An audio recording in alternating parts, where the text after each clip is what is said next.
Magandang araw mga kabayan, good news kasi dumating na yung bago nating stock ng Lana kontra Aswang. Kung mapapansin nyo, matagal tong nawala kasi matagal din siyang ginawa ng mga Antingeros del Negros at ngayon dumating na siya. Ito yung bagong lalagyan, no? Sobrang ganda niya. Ito yung kumukulo kapag merong aswang o masamang nilalang at elemento sa paligid. Binasbasan to ng mga Antingeros del Negros at nilagyan nila ng San Benito para mas maging mabisa yung gamit. So, dalawa yung available nating lalagyan. Pero pareho lang naman to mga kabayan. Pareho lang naman siya. Kung ano man yung dumating sa inyo. Pero yun, available na to. Hindi ko siya masyadong hinahawakan palagi kasi iba yung pakiramdam kapag hinawakan nyo tong Lana kontra Aswang. Pwede din tong panghilot. Pakita ko sa screen kung para saan siya pwede gamitin. Yan. Basahin nyo na lang. Para sa mga interesado, nasa comment section yung link. Mag-message lang kayo or pwedeng mag-order sa Shopee. Salamat. Ang kwentong ito ay hango sa totoong buhay. Mula ito sa isa nating kabayan na itago na lang natin sa pangalang Lito. Walang eksaktong taon. Kanlandog Murcia. Nang mga panong ito, nasa pangalaga ng kanyang tiyuhin itong si Lito. Iniwan ito ng mga magulang simula ng sanggol pa lamang at ang tiyuhing si Octavio na ang nakagis ng ama. 12 taong gulang pa lang si Lito, ngunit banat na ang katawan sa pagtatrabaho. Strikto ang tiyuhin pagdating sa mga gawain, lalong-lalo na sa bukid, dahil ito ang kanilang ikinabubuhay. Tandaan mo, Lito, kailangan mong matutunan ng lahat ng ito dahil walang ibang makakatulong sa'yo sa oras na mawala na ako. Wika ng tiyuhin. Ito ang kadalasang sinasabi niya sa binata sa tuwing nakikitang nahihirapan o napapagod na ito. Opo, Papang Octavio. Alam ko naman po yun eh. At saka wag po kayong mag-alala. Kapag nawala na kayo, aalagaan ko po si Ningas. Pati na din yung iba pa nating mga kalabaw. Tugon ni Lito. Magaling, Lito. Pero hindi mo dapat alalahanin si Ningas dahil isa siyang malayang hayop. Tugon ng tiyuhin. Bagay na hindi lubusang maunawaan ng binata. Po? Ano naman po yung ibig sabihin nun? Tanong ni Lito. Malalaman mo din ang lahat pagdating ng panahon. Yun ay kung handa ka na. Sige na, tapos na ang pahinga. Kunin mo na ang mga kalabaw at magsisimula na tayo mag-araro. Mahinahong tao itong si Octavio. Mabait at mapagkumbaba. Sa sobrang kabaitan, kadalasan itong naaapakan ng kanilang mga kababaryo. Isang hapon, habang naghahakot ng mga inaning gulay, dumaan ang ilang kalalakihan at batay sa kilos. Napagtanto ni Lito na lango sa alak ang mga ito. Sinadyang sipain ng isa sa mga kalalakihan ang kaing nagkakarga ng karosa ni Octavio at binatukan pa ito. Akmang kikilos na sana si Lito nang bigla siyang tignan ng tiyuhin. Anak nang, hindi ka ba talaga nadadala? Ilang beses ko bang sasabihin sa'yo na tanggalin mo ang basurang ito sa tuwing dadaan ako? Wika ng isa sa mga kalalakihan na itago na lang natin sa pangalang Mando. Manong Mando, sumusobra ka na. Hindi na tama yung ginagawa mo. Pasalamat ka, pinagbibigyan ka lang sa lahat ng kabalbalan mo. Wika ni Lito. Bakit ha? Ano magagawa mo? Pinagtatanggol mo yung lampa mong tiyuhin. Sige nga, tignan natin ang tapang mo. Alam mo, Octavio, Turuan mo ng mabuting asal tong pamangkin mo ha. Tugon ni Mando. Hayaan nyo na yan. Bata yan eh. Huwag yung sabihing papatulan mo pa yan, Mando. Pati bata ba hindi mo papalusutin? Wika ni Octavio. Kailangan putulin ang sungay ng batang to habang maaga pa para hindi na makapanuwag. Maigi nang matutunan niya ngayon pa lang kung saan kayo nalulugar. Mga basura kayo, kaya dapat ganito yung trato sa inyo. Tugon ni Mando. Kagad siyang dumampot ng patpat. Naglakad papalapit kay Lito na labis niyang pinagsisihan. Nakatayo lang ang binata at nag-aantay kung ano ang gagawin sa kanya ni Mando. Inangat nito ang patpat upang ipalo kay Lito. Kaso nga lang laking gulat ng lahat nang bigla itong tumilapon palayo. Isa sa mga kalabaw ni Lito ang sumuwag sa kanya. Hindi na ito makatayo dahil binabantayan siya ng galit na hayop. Naku, pasensya ka na, Mando ha. Nakalimutan kong sabihin sa'yo na wag mong gagalawin ng pamangkin ko kapag nandyan ang alaga kong sininggas. Talagang hindi ka sasantuin yan. Wika ni Octavio. Akmang tatayo pa sana si Mando nang bigla siyang pigilan ni Lito. Huwag po kayong tatayo, Mang Mando. Dahil sa oras na gawin mo yan, hindi po kayo titigilan ni Ninggas. Hindi ko rin siya kayang pigilan. Kasalanan niyo din po kasi. Wika ni Lito. Bakit naman kasi hindi nyo nilalagyan ng tali yung torog yan? Aray ko. Ayan tuloy. Parang nabasag yung balakang ko ha. Nasuwag pa ako. Tugon ni Mando. Naku Mando ha, pasensya ka na. Pero tama naman kasi si Lito eh. Kasalanan mo din kasi. Wala akong pake. Alisin nyo na yung kalabaw na to para makauwi na kami. Aalis lang si Ninggas. Kung mangangako kang hindi ka na uli manggugulo dito sa amin. O kahit sa kanino pa sa mga kababaryo natin. Ang kulit-kulit niyo po kasi. Ano? Nasisiraan ka na ba ng ulo? Bakit naman ako hihingi ng tawad dyan sa kalabaw na yan? Sipain ko pa yung mukha niyan eh. Pag-uusap ng tatlo. Bigla namang nagbuga ng hangin sa ilong ang kalabaw. Tanda na galit na ito. Ayaw mo po. Ay di bahala ka. Maghapon kang babantayan ni Ninggas dyan. Sige na po ha. Mauna na po kami. Wika ni Lito. Walang yan naman talaga. Oo, ano ba yan?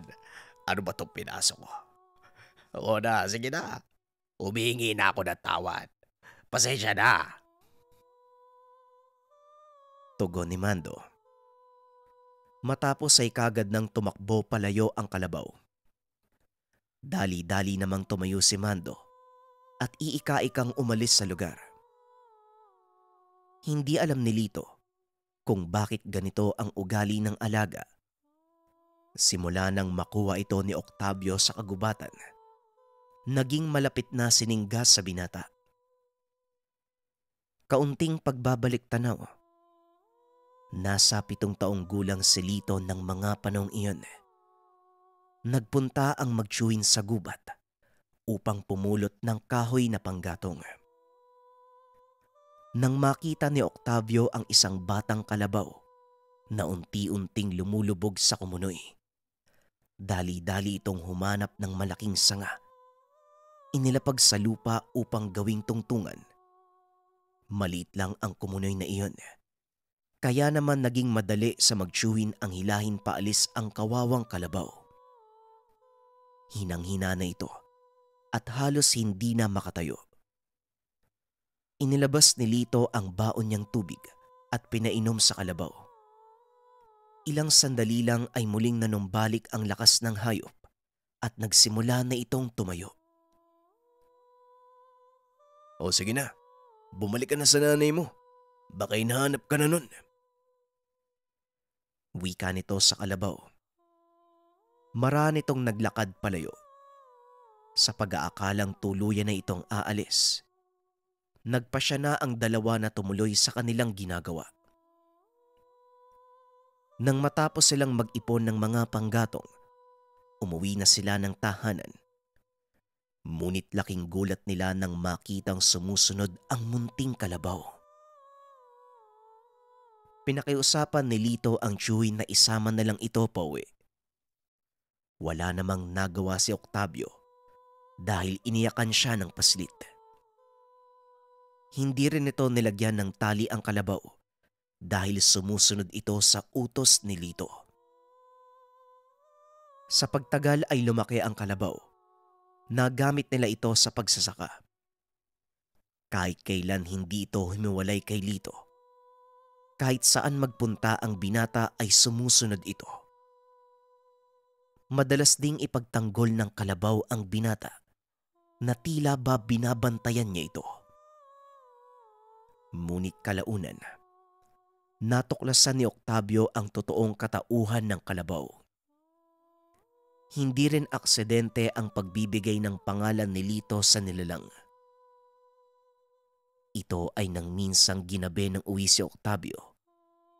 Napadaan ito sa kangkungan ng mga kalabaw at napansing wala si Ningas.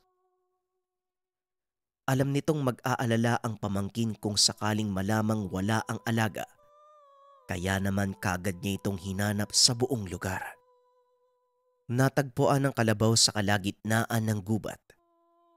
Habang nakatitig sa malaking puno ng nara, akmang lalapit sana si Octavio nang biglang magliwanag ang sungay ng kalabaw.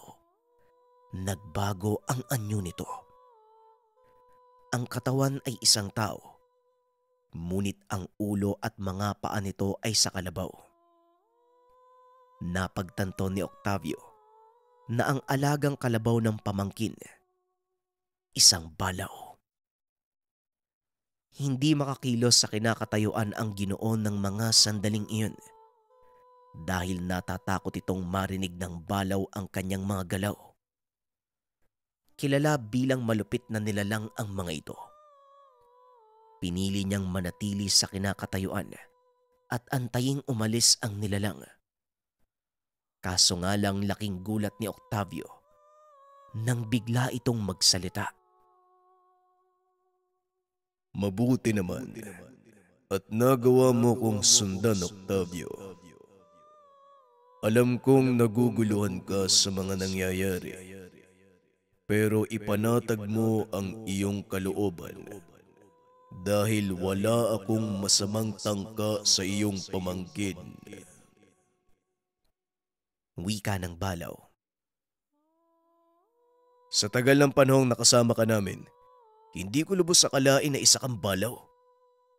At kung hindi masama ang hangarin mo, maaari ko bang malaman kung ano? Tugon ni Octavio. Si Lito, kakaibang bata. Nagagawa niyang marinig ang isipan ko. Kaya nasabi ko sa kanya ang pangalan ko dahil naiintindihan ako ng pamangkin mo. Pangalan? Anong pangalan? Hindi ba tinatawag ka ng pamangkin kong Ningas? Huwag mo sabihin yon ang totoo mong pangalan. Oo, Ningas ang pangalan ko. At ako ang tagapagbantay ng kabundukang ito. Pinili kong maging gabay ng pamangkin mo dahil alam ko meron siyang mabigat na tungkulin na kailangan niyang gampanan. Teka, sandali lang. Napakabata pa ni Lito para sa ganitong responsibilidad. Darating ang panahon. Pero sa ngayon, paglinangin mo ang kanyang isipan at pangangatawan bilang paghahanda sa mga darating niyang pagsubok pagsapit ng tamang edad. Hanggat hindi dumadating ang takdang panahon, wala kang sasabihin sa kanya tungkol sa napag-usapan natin. Matapos makipag-usap ng nilalang, kagad na itong nagbalik sa anyong kalabaw at sumama pabalik kay Octavio. Walang sinabi si Octavio sa pamangkin tungkol sa totoong anyo ng balaw. Hinayaan nitong isipin ni Lito na pangkaraniwang kalabaw ang alaga. Nagawa niya itong itago hanggang sa kasalukuyan. Balik tayo sa kwento. Matapos ang pangyayari, pinagsabihan ni Octavio ang binata na wag na wag gagamitin si Ningas para lamang sa pansariling kapakanan. Wag po kayo mag-alala, tiyo. Kagaya po ninyo, kaya ko din namang magpakumbaba. Pero kasi, kapag nakita kong sobra-sobra na, aba, ibang usapin na yun, no? Wika ng binata. Napangiti na lang si Octavio dahil alam niyang ito ang magiging sagot ng pamangkin. Ganun pa man, hindi rin maikakaila ng Chewin na darating ang panahong mabubunyag ang totoong katauhan ni Ningas. Alam ko, Lito. Ngunit ito ang tatandaan mo. Lahat ng nagaganap sa buhay natin ay may dahilan. O siya, ibaba mo na yung mga kain ng gulay para makapagpahinga na mga kalabaw. Maaga pa tayong bababa ng bayan bukas. Tugon ni Octavio. Kaso nga lang, hindi nito inaakalang maagang darating ang sinasabing panahon. Kinabukasan, madaling araw pa lang ay gising na ang Mag-Chewin. Nagkakarga ito ng mga gulay na dadalhin sa bayan. Inutusan nito ang pamangkin na kunin ang mga kalabaw sa pinagtatalian. Marami ang dala nila kaya kakailanganin ng 2 karo. Medyo malayo sa tahanan ang pinagtatalian ng mga ito. Madilim pa ng mga sandaling iyon. Pagkarating ng binata sa lugar, napansin niya na wala si Ningas. Tinawag ito ng binata, ngunit walang lumalapit sa kanya. Hinayaan na lang nito ang alaga dahil alam niyang sa oras na matunugan nitong aalis na ang Mag-Chewin, kagad din itong magpapakita sa kanila. Dinala ni Lito ang 2 kalabaw sa tahanan. Nagtaka si Octavio dahil hindi kasama ng pamangkin ang alaga. Oy, mala! Asan si Ningas? Kadalasan nauuna pa yung dumating dito eh. Nasaan kaya yun? Tanong ni Octavio. Yan nga din po ang iniisip ko, Papang Octavio. Nakakapanibago din eh. Kanina pa ako tawag ng tawag dun pero wala namang lumalapit sa akin. Tugon ni Lito. Ako na mag-aasikaso sa mga kalabaw. Balikan mo. Baka nasa loob ng gubat nanginginain na naman. Alam mo naman yung alaga mo eh. May pagkapasawayan. Muling utos ng Chewin. Dali-dali namang sumunod si Lito. Inikot nito ang paligid na pinagtatalian ng mga kalabaw habang sumisipol para marinig ng alaga. Kaso nga lang, nakarinig ng kalusko si Lito. Inakala ng binata na gawa yun ng alaga. Ngunit laking gulat niya dahil ibang nilalang ang nakita. Nakatalikod ito sa kanya habang may kung anong nilalapa.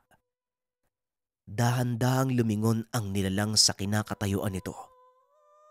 Marahang naglakad papunta sa kinaroroonan ng binata na noon ay hindi makagalaw.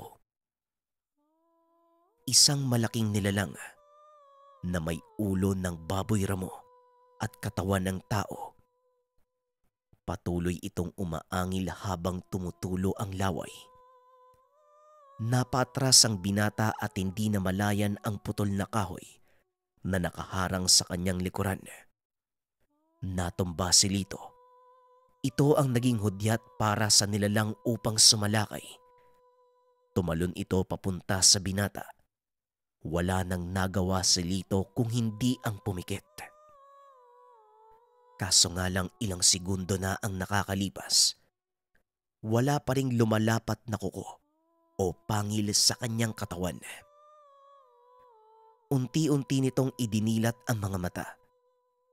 Nakita ang isa pang nilalang na nakatayo sa harapan. Hindi maaninag ng binata ang bandang ulo nito. Ngunit kitang-kita niya ang katawan.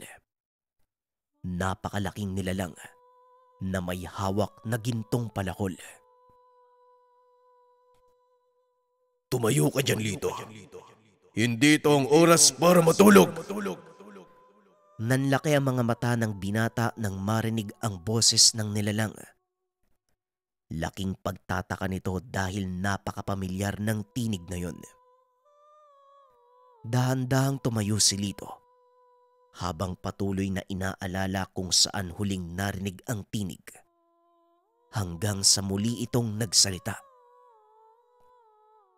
Ano bang ginagawa mo, Lito?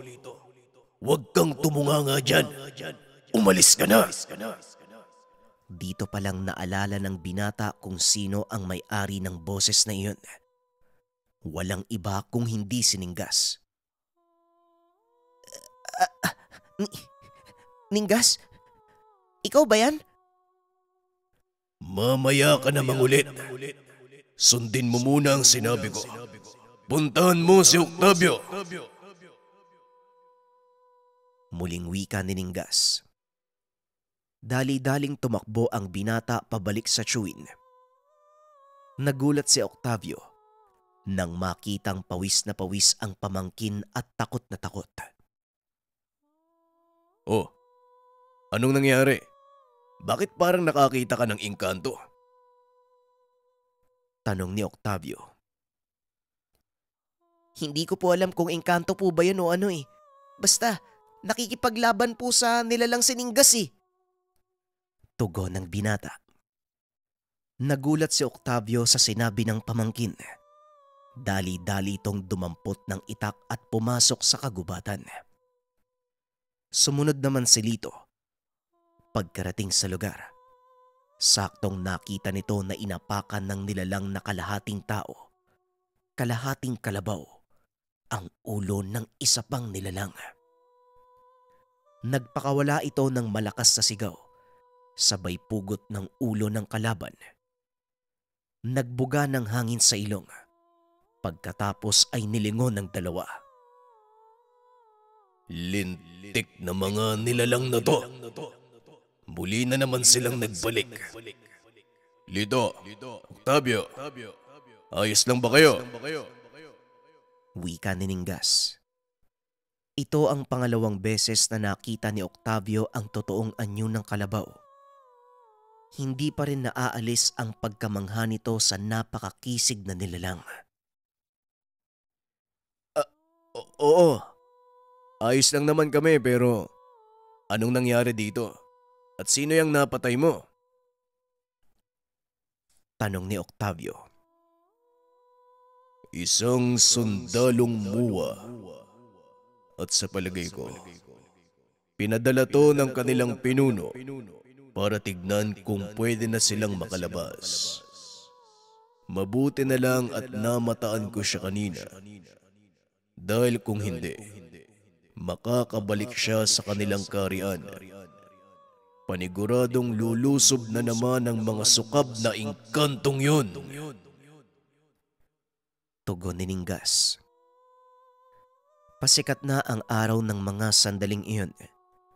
Nawala sa mag-isip ng magtsuhin ang kanilang balak na bumaba sa bayan. Papang, hindi ba bababa tayo sa bayan para ibenta ang mga gulay? Tanghali na po oh. Singit ni Lito. Naku po, naloko na. Oo nga pala, Maaari bang mamaya na lang natin pag-usapan naman nangyari, Ningas? May kailangan pa kasi kaming gawin eh. Kung gusto mo, sumama ka sa amin. Wika ni Octavio. Alam mo na hindi ako maaaring humiwalay kay Lito. Huwag kayong mag-alala. Kaya ko pa ding mag-anyong kalabaw. Tugon ni Ningas. Nanlaki ang mga mata ng magtsuwin. Dahil nagliwanag ang sungay ng balaw, unti-unti itong nagbalik sa anyong kalabaw. Tara na po. Tatangaliin tayo lalo nito eh. Ningas, halika na. Wika ng binata. Napagtanto ni Octavio na talagang inosente pa ang isipan ng pamangkin dahil baliwala lang sa kanya ang nasaksiyan na tila ba pangkaraniwan lang ito. Simula ngayon, Lito, maririnig mo na ako sa pamamagitan ng isip. Ikaw din, Octavio. Sa ganung paraan, walang makakalam ng pinag-uusapan natin.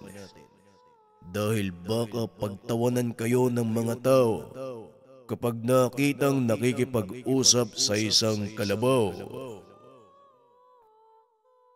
Tugon ni Ningas. Pagdating sa bayan ay naupo si Octavio sa tabi ng kalabaw habang pinagmamasdan si Lito na ipagbili ang kanilang mga inaning gulay. Masyado pang maaga ang pagpapakilala mo sa kanya, Ningas. Hindi kaya makasama yan para sa bata? Tanong ni Octavio. Alam ko, Octavio. At hanggat maaari, ayokong nakawin sa pamangkin mo ang kanyang kabataan. Lalo pat nakikita ko kung gaano siya kasaya. Pero wala akong magagawa dahil ito ang kanyang tadhana. May pagpipilian pa din naman siya at nasa kanya pa din ang huling pagpapasya. Tugon ni Ningas. Tama ka, Ningas. Sa ngayon, wag nating alisin sa kanya ang karapatang maging bata. Muling wika ni Octavio. Ilang sandali pa ay naubos na ang kanilang paninda. At dahil maaga pa naman, hinayaan nitong mag-ikot ang pamangkin kasama si Ningas. Laking gulat ng mga tao nang makita ang isang kalabaw na walang tali. Sumusunod lang ito sa paslit. Ang ilan ay natatakot, ngunit marami sa mga ito ang namamangha dahil napapasunod ni Lito ang alaga sa pamamagitan ng pagkumpas ng kamay o paghawak sa sungay nito. Lingid sa kaalaman ng lahat na nag-uusap ang dalawa sa pamamagitan ng isipan. Pasensya ka na, Ningas ha.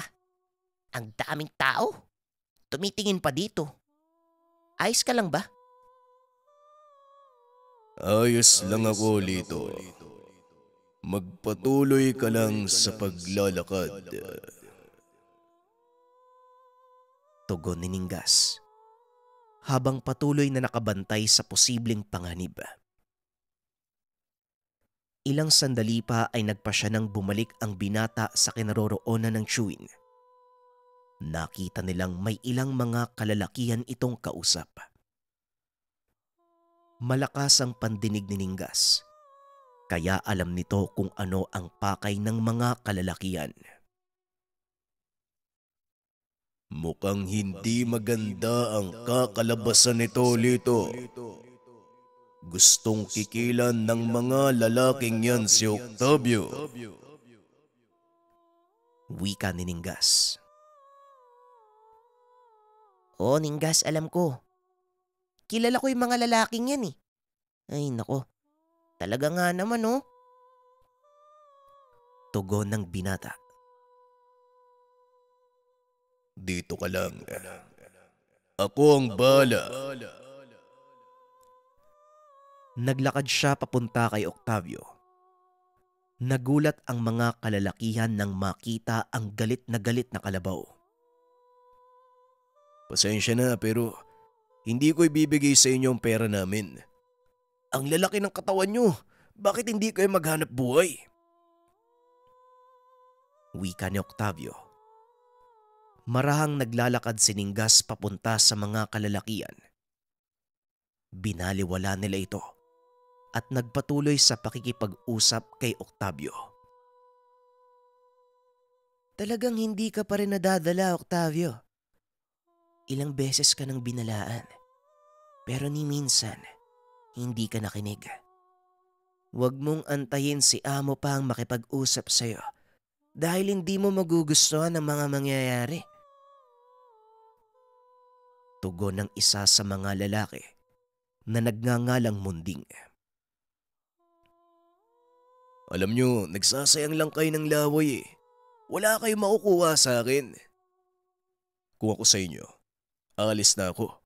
Dahil hindi ko kayang pigilan yung paikot-ikot na kalabaw na yan. Wika ni Octavio. Biglang napalingon ang mga kalalakihan. Nakitang papasugod na si Ninggas. Nagtakbuhan ang lahat sa sobrang takot. Nagsipag-akyatan sila sa puno. Pakisabi sa amo nyo na hindi ako magbabayad sa kanya dahil wala naman akong dapat bayaran. At saka, ang galing din pumili ng amo nyo, no? Nakakuha siya ng mga taong unggoy. Wika ni Octavio. Kagad nitong inaya ang pamangkin na umuwi. Hapon na nang makarating sila sa tahanan. Kagad nang pinakain ni Lito ang mga kalabaw. Matapos ay nagtungo ito sa batis. Sumakto namang naroon si Ninggas. Medyo natawa si Lito dahil hindi pa rin nawawala ang pag-uugali nito bilang kalabaw. Ang bunga kala ko, balat kayo mo lang yung pagiging kalabaw. Bakit nakalublob ka dyan sa tubig? Tanong ni Lito. Natawa si Ninggas at tumayo. Lumapit sa binata. Alam mo, Lito, hindi naman nawawala sa akin ang likas na katangian naming mga bawa. Kahit sa mundo namin, ganito ang ginagawa ko.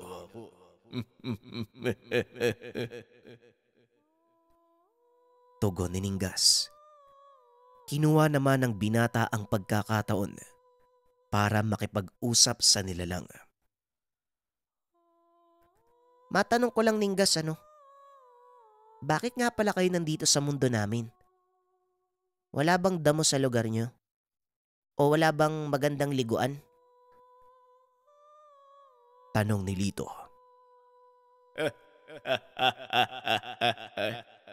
Ay nako, may tungkulin akong dapat gampanan. Nagsimula yon ng isilang ka. Ang kabundukang ito, bahagi ng aking tungkulin. Ako ang tagapagbantay ng lugar na ito, Lito. Ikaw ba? Alam mo ba kung ano ang misyon mo? Tugon ng nilalang. Napaisip si Lito sa tanong ni Ninggas. Misyon? Lahat ba ng tao may misyon sa buhay? Kailangan ba talaga nun? Muling tanong ng binata. Oo, Lito. Lahat ng nilalang sa mundo, isinilang na may misyon o may tungkulin na kailangang gampanan. At ikaw, Lito, malaking papel ang gagampanan mo. Kung naaalala mo ang nilalang na nakalaban mo, isang palatandaan na nagsimula na ang misyon mo. Huwag mo itong aatrasan dahil ito'y biyaya ng Amang may likha. Karamihan sa mga tao sa mundo, hindi nila nagagampanan ang kanilang misyon dahil pinangungunahan sila ng takot at katamaran. Dahil mahal tayo ng Amang Maylika, binibigyan tayo ng kalayaan upang mamili kung ating bang gagampanan ang misyon o hindi. Nasa iyo ang pagpapasya, Lito. Pero huwag mong kakalimutan ang kabutihang may dudulot sa lahat ng tao sa oras na tanggapin mo ang iyong misyon. Tugon ni Ningas. Nang mga sandaling iyon, sinusubukan na nitong ipaliwanag ang lahat sa binata. Nakakapagod yun ah. Pero bakit? Anong kailangan nila sa mundo ng mga tao? Yung nakalaban mo, anong meron? Tanong ni Lito. Ang pangunahing layunin ng mga Mua, pagharian ang mundong ito. Ginagawa nilang alipin ang mga tao, at sa oras na mamatay kayo sa sobrang pagod, nagsisilbi namang pagkain ng mga katawan nyo para sa kanilang hari. Wika ni Ningas. Napalunok ng laway si Lito.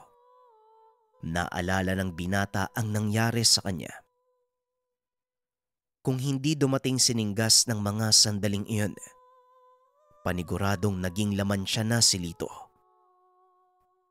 Sa mga hindi nakakaalam, ang Mua ay malaking nilalang na may nag-iisang mata sa gitna ng kanilang muka. Wala itong ilong at punong-puno ng matatalas na ngipin ang bunganga nito. May dalawang klase ang Mua, ang mga alipin at ang kanilang maharlika. Naiiba ang itsura ng mga maharlika. 4 ang kamay ng mga ito at may 2 sungay. Samantalang ang mga alipin naman, 2 lang ang kamay at walang sungay. Sinasabing ang mga maharlikang Mua lang ang may karapatang kumain ng karne ng tao o hayop. Samantalang ang mga alipin naman, ipa ng palay ang pinagtitiisang kainin. Nakakatakot ang mga Mua dahil sa taglay nilang lakas. Ngunit sa kabila ng laki ng katawan ng nilalang, napakahina naman ng utak nito. Madalas makikita ang mga Mua sa kabundukan. Naninirahan sila sa mga yungib. Nagtitipon-tipon sila sa oras ng kabilugan ng buwan upang magsama-samang manalasa sa mga bayan. Dukutin ang mga kababaihan at bata. Dinadala ito sa kanilang hari. At ang mga kalalakihan naman ay ginagawang alipin sa kanilang karian. Balik tayo sa kwento. Ang muwang nakalaban ko, maaring pinadala ng kanilang hari para magmatsyag o alamin ang sitwasyon. Akala nila siguro wala nang mga kagaya kong namamalagi dito.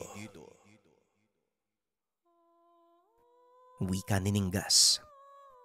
At dagdag pa nito, mortal na kalaban ng mga Mua ang lahing Balaw dahil sila ang nagiging kadalasang dahilan ng kaguluhan sa kabilang dimensyon. Maging ang ibang lahi ng Engkanto, sila din ang sinisisi. Pero nung gagawin ko? Bata pa ako eh. Mahina, tapos nag-iisa lang. Tugon ni Lito. Nasa likod mo ko, Lito. At sa oras na makipagharap ka sa mga Mua, magugulat ka sa magagawa mo. Sa ngayon, umuwi na muna tayo. Paniguradong hinihintay ka na ni Octavio. Wika ni Ningas. Pag-uwi ng bahay, napansin ng binatang bukas ang pintuan. Kadalasang isinasara ito ni Octavio dahil pumapasok sa tahanan ang mga insekto. Marahang pumasok si Lito sa tahanan. Napansin na nagkalat ang mga kagamitan. Hinanap nito ang tiyuhin sa silid. Ngunit wala ito doon. Dali-daling lumabas ang binata at pumunta sa pinagtatalian ng kalabaw. Sa pagbabakasakaling pumunta doon ng tiyuhin upang tignan ang mga alaga. Sa kasamaang palad wala ito doon. Pabalik na sana ng tahanan si Lito nang mapansin ang tsinelas ni Octavio. Dito na kinabahan ng binata. Kagad pinuntahan si Ningas na nooy nasaan yung balaw. Anong problema, Lito? Nasaan si Octavio? Wika ni Ningas. Hindi ko alam eh. Pero may hinala ako. May masamang nangyari sa kanya. Tugon ng binata. Sabay dampot ng tsinelas ng tiyuhin. Bigla namang huminto sa pagkilos si Ningas at inamoy ang paligid. Tumingin ito kay Lito. Sabay senyas na dahan-dahang lumabas ng kakauyan. Pagkarating ng binata sa bakuran, laking gulat nito dahil biglang tumalsik si Ningas papunta sa kanyang kinakatayuan. Dali-dali naman itong nakaiwas. Nanlaki ang mga mata nang makita ang isang nilalang na papalabas ng kagubatan. Napakalaki ng katawan at 4 ang kamay ng nilalang na yun. May nag-iisang sungay din sa ulo, kaya kagad napagtanto ni Lito. Isa itong muwa na may mataas na katungkulan. Dali-daling humanap ng sandata ang binata. Isang putol na hawakan ng asarol ang kanyang natagpuan. Dinampot niya ito. Matapos ay pinuntahan si Ningas upang alalayan itong tumayo. 2 beses na malaki ang nilalang kaysa sa balaw, kaya nagawa siyang patalsikin. Mag-iingat ka, Lito. Hindi basta-basta ang isang yan. Alam ko, Ningas. Kaya hayaan mo kung tulungan ka sa laban. Oo, Lito. Dahil kung wala ka, hindi ko din siya magagawang talunin. Pag-uusap ng dalawa. Inilabas ni Ningas ang isang gintong palakol mula sa likod. Sinabihan si Lito na hawakan nito. Kagad namang sumunod ang binata sa utos ng balaw. Sa pagkakataong iyon, ramdam ni Lito ang kakaibang daloy ng enerhiya mula sa sandata, maging ang unti-unting pagbabago ng kanyang katawan. Anong nangyayari? Bakit ako lumalaki? Tanong ni Lito. Pansamantala ang anyo na yan, Lito. Magiging kasing lakas mo ko dahil inilipat ko sa iyo ang kalahati ng puwersang meron ako. Nakadepende sa iyo kung paano tayong lalakas. Naunawaan ko, Ningas. Ngayon sabihin mo sa akin kung anong gagawin ko para matalo natin ang nilalang na yan. Kailangan mong maputol ang kanyang sungay. At para magawa mo yon, dapat makalapit tayo ng husto sa kanya. Walang problema. Naiintindihan ko, Ningas. Pag-uusap ng dalawa sabay sugod sa nilalang. Medyo nahirapan sila sa paglapit dahil napakalakas ng muwa at hindi nila magawang pigilan ang 4 nitong kamay. Bagaman nagagawa ng binatang sanggain ang mga atake, napapaatras pa din ito. Sabayan mo ang mga atake niya, Lito. Pero mag-iingat ka. Dahil sa oras na tamaan ka ng kamay niya, paniguradong malalasog ang katawan mo. Oo, pareho tayo ng lakas. Pero hindi magkasing tibay ang katawan natin. Kaya ako ang dedepensa at ikaw ang gagawa ng pag-atake. Wika ni Ninggas. Matapos ay muling sumugod ang dalawa. Sinasangga ng balaw ang bawat pagsugod ng Mua. Sinasabayan naman ito ng pag-atake ni Lito sa katawan ng nilalang.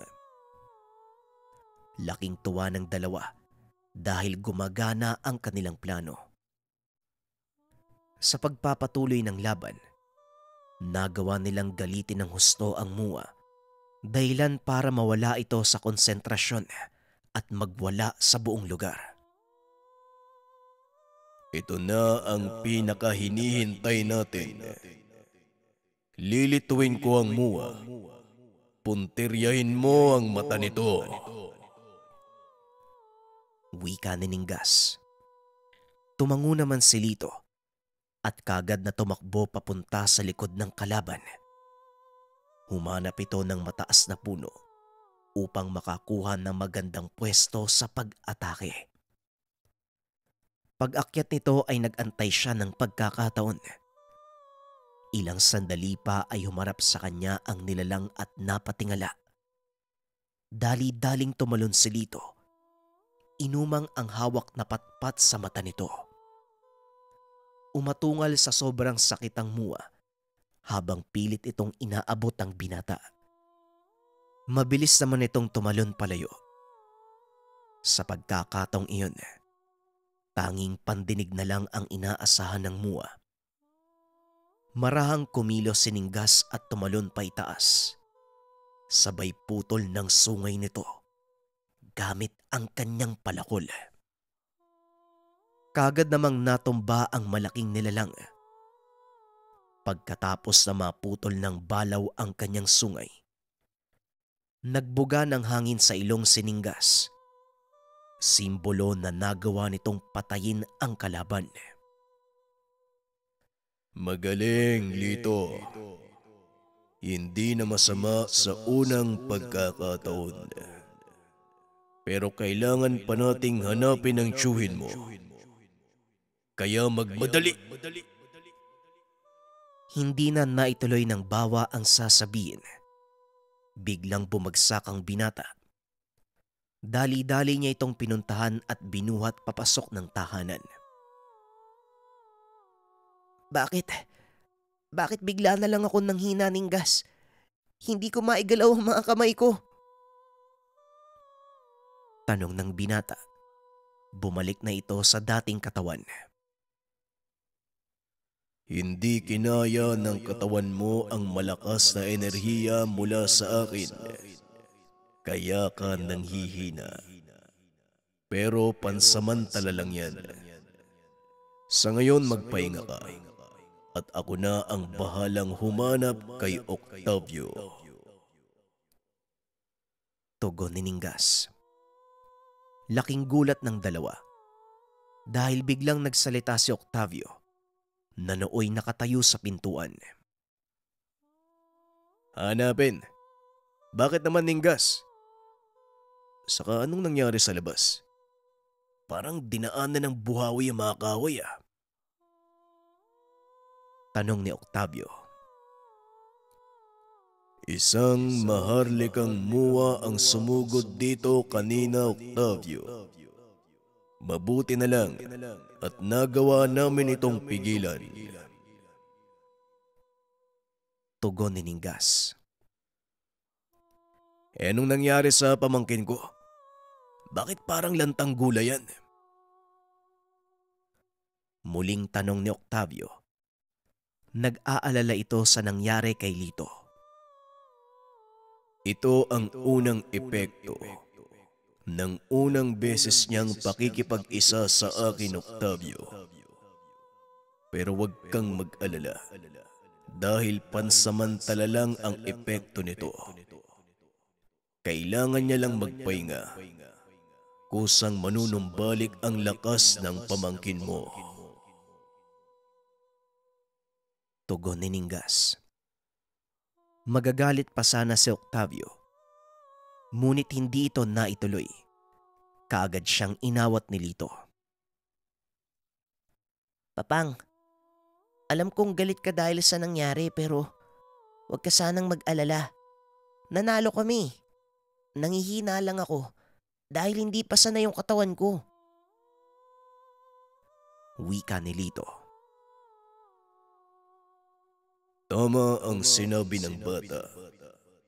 Kaya kailangan ko munang umalis. May kailangan lang akong gawin para lalong palakasin ang katawan ni Lito. Hindi na natin ito mapipigilan, Octavio. Kailangan nang harapin ng pamangkin mo ang kanyang tadhana. Tugon ni Ningas. Naiintindihan ko, Ningas. Kaya sabihin mo sa akin kung anong maaari kong maitulong. Handa akong makiisa. Wika ni Octavio. Salamat, kaibigan. Sa ngayon, kailangan mong bantayan si Lito habang wala ako. Huwag kayong aalis ng tahanan. Mag-iiwan din ako ng ilang kaibigang lambana para bantayan kayong dalawa. Sandali lang akong mawawala, Octavio.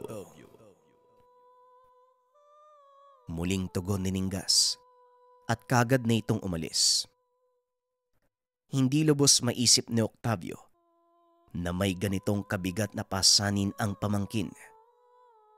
Sa murang edad kailangang makipaglaban ng binata upang maisakatuparan ang kanyang misyon. Habang pinagmamasdang matulog ang pamangkin, hindi maiwasan ni Octavio ang makaramdam ng awa. Kung maaari lang, siya ang pumasa ng lahat para sa kanya. Gagawin ito ng tiyuhin. Kinabukasan maagang nagising si Octavio. Laking gulat nito dahil wala na sa higaan si Lito. Dali-dali itong lumabas ng tahanan at nakita si Lito na nagpapakain ng mga alagang kalabaw. Magandang umaga, Papang. Mabuti naman po't gising na kayo. May mainit pong tubig sa termos. Magkape po muna kayo. Tapos punta tayo sa bukid para magtrabaho. Wika ng binata. Napangiti na lang si Octavio. Muling pumasok sa tahanan. Pagkalabas nito ay meron siyang bitbit na 2 tasa ng kape. Hindi, Lito. Araw ng pahinga natin ngayon.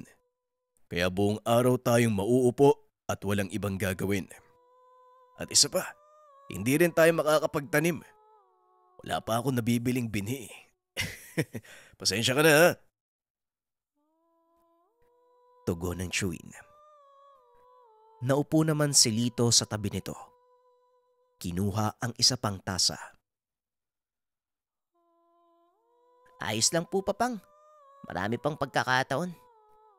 Sa ngayon, masaya ako at magkasama pa din tayo. Alam mo ba, nag-alala kami sa'yo kagabi? Bigla ka kasing nawala eh. Nagpakita pa yung muwa. Kaya inakala namin baka kinain ka ng nilalang na yun. Tumawa ng malakas si Octavio at pinaliwanag ang nangyari. Ganun ba?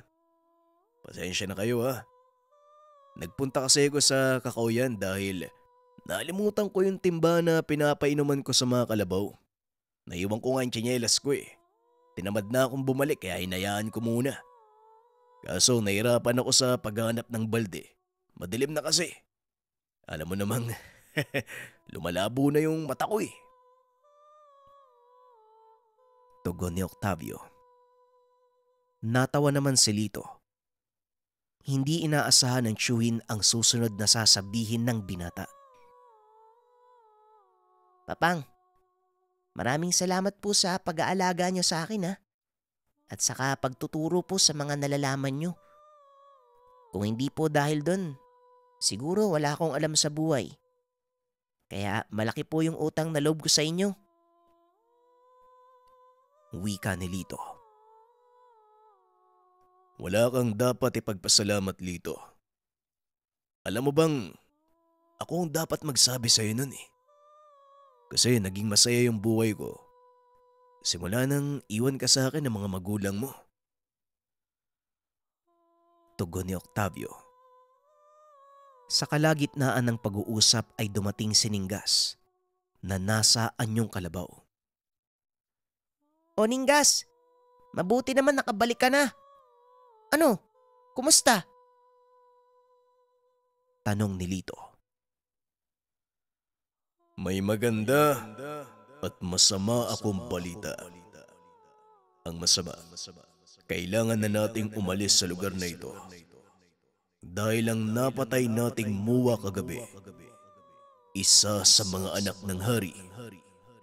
At para sa magandang balita, magagawa mo nang gamitin ang lakas mo nang hindi nangihina ang katawan pagkatapos. Wika ni Ningas. Kung ganon, kailangan na nating magmadali. Hindi pwedeng maabutan nila tayo dito. Maraming kabayan sa paligid at maaari silang madamay kung sakali. Tugon ni Octavio. Tama ka, kaibigan. Kailangan nating umalis bago sumapit ang dilim. Gabi kung sumalakay ang mga muwa dahil hindi sila nakakakita kapag maliwanag ang araw. Muling wika ni Ningas. Bigla namang nakaisip ng paraan si Lito. Kung bulag sila sa liwanag at kahinaan nila ito, bakit hindi natin sila labanan sa panahong mahina sila? Tanong ni Lito. Tama ka, Lito. Ngunit hindi natin alam kung saan sila naglulungga at nag-aantay ng paglubog ng araw. Isa pa, magiging delikado yun, lalo pat kagaya nila. Lumalabas lang ang lakas ko tuwing gabi. Kaya nga nasaan yung kalabaw ako kapag umaga dahil kahinaan ko din ang sikat ng araw. Pagpapaliwanag ni Ningas. Tama ang kaibigan mo, Lito. Hindi natin pwedeng ibuwis ang buhay natin. Sumunod na lang tayo sa plano ni Ningas. Bilisan nyo na. At kailangan na nating umalis. Wika ni Octavio. Kagad naglakbay ang tatlo papunta sa kabundukan. Ito din ang lugar kung saan nakuha nila Lito ang batang kalabaw na si Ningas. Muli na din akong nakabalik sa pinagmulan ko. Antayin nating lumubog ang araw para maibigay ko sa iyo ang pinangako ko, Lito. Wika ni Ningas. Kagad itong naiga sa lupa upang magpahinga. Naupo naman ang binata sa tabi nito at sumandal sa katawan ng kaibigan. Magpahinga na po muna tayo, Papang Octavio. Wika ni Lito. Ilang oras ang nakalipas. Tuluyan nang lumubog ang araw. Ginising ni Ningas ang binata at pagmulat nito, nakitang nasa anyong balaw na ang kaibigan. Tumayo si Lito habang nagpapagpag ng katawan. Napansin nitong napakaraming nilalang ang nakapalibot sa kanila. Sandali lang. Bakit ang daming kamukha mo, Ningas? Tanong ni Lito. Sila ang mga kalahi kong tutulong sa atin. Naparito sila para ipagkaloob sa iyo ang regalo ko. Pagkasabi ni Ningas ng mga katagang ito. Isa-isang naglapitan ang mga kalabaw. Hinawakan ng binata sa balikat. Ramdam ni Lito ang daloy ng malakas na enerhiya sa kanyang katawan. At nang matapos ang pagsasalin ng lakas, inabot ng isa sa mga balaw ang baston na yari sa itim na kahoy. Tanggapin mo ang sandatang yan, Lito. Ito ang magiging simbolo ng iyong lakas. Gamitin mo ito sa mabuting gawain. Ngayon maganda ka na at papalapit na ang mga kalaban. Wika ni Ningas. Kaagad naglabas ng mga sandata ang mga balaw. Kanya-kanyang nagsipagpwesto sa paligid. Naririnig nila ang ingay ng mga paparating na nilalang. Hanggang sa makita na nila ang napakaraming muwa. Nagsigawan ang mga balaw at sinalubong ang mga ito. Habang sina Lito at Ningas nag-aantay sa likod ng hanay. Ito na ang pinakahinihintay natin. Sa pagkakataong ito, huwag kang magpapapigil. Wika ni Ningas. Sang-ayon ako, Ningas. Halika na. Tugon ni Lito. Kagad tumakbo si Ningas. Tumalon ang binata sa likod nito. Pagdating sa mga kalaban, sabay na sumugod ang dalawa. Bawat kalabang madadaanan ng mga ito ay tumutumba. Samantalang si Octavio, nanonood lang sa laban. Hindi ito makapaniwala na makikita ni Sainagap ang kapalaran ng pamangkin. Napapangiti ito habang nakikita kung paanong pinapatumba ng binata ang mga nilalang. Maging si Ningas, nagugulat dahil sa ipinapakita ng binata. Magkakonekta silang dalawa. Ramdam nito ang kakaibang lakas na noon pa lamang naranasan. Unti-unting nararamdaman ng mga muwa ang kanilang pagkatalo. Lalo na nang pabagsakin ni Lito at Ningas ang hari. Pinutol ng balaw ang ulo nito at inihagis sa hanay ng mga muwa. Unti-unting nag-atrasan ang mga ito hanggang sa napilitang bumalik sa kanika nilang mga yungib. Nagsigawan ang mga balaw dahil sa nakamit na tagumpay. Binuhat ng mga ito si Lito habang nagbubunyi. Magaling, Lito. Pinahanga mo ang aming pinuno. At dahil dyan, iginagawad ko sa iyo ang katungkulang tagapagbantay ng bundok ng Kanlandog. Wika ni Ningas. Malugod namang tinanggap ni Lito ang kanyang tungkulin. Ipinangako nito sa harap ng mga balaw na patuloy na aalagaan ang kabundukan. Itataguyod ang kapayapaan sa pagitan ng mga engkanto at mga tao. Sa paglipas ng mga taon, hindi na muli pang naaninag ang mga muwa. Tuluyan ang naging payapa ang kabundukan. Namuhay pa rin ng simple si Lito, kasama ang tiyuhin at alagang si Ningas. Bagaman wala ng panganib, nanatili pa ring alerto ang binata dahil ito ang kanyang katungkulan bilang bantay ng kabundukan. Kaunting opinyon para sa kwento, mga kabayan. Ako pinaka-tumatak sa akin yung parte na ang bawat tao merong misyon sa mundo na kailangang gampanan. Kaso nga lang, may mga tao din na hindi nagagampanan ng kanilang misyon dahil sa takot at katamaran. Dahil mahal tayo ng amang may likha, hinahayaan niya tayong mamili kung gagampanan ba ang mga nakaatang na misyon sa atin. Yun, napapaisip lang ako kung ano kaya yung misyon ko? Ano kaya yung misyon ng mga tao sa mundo? Magandang pagnilayan natin yun mga kabayan.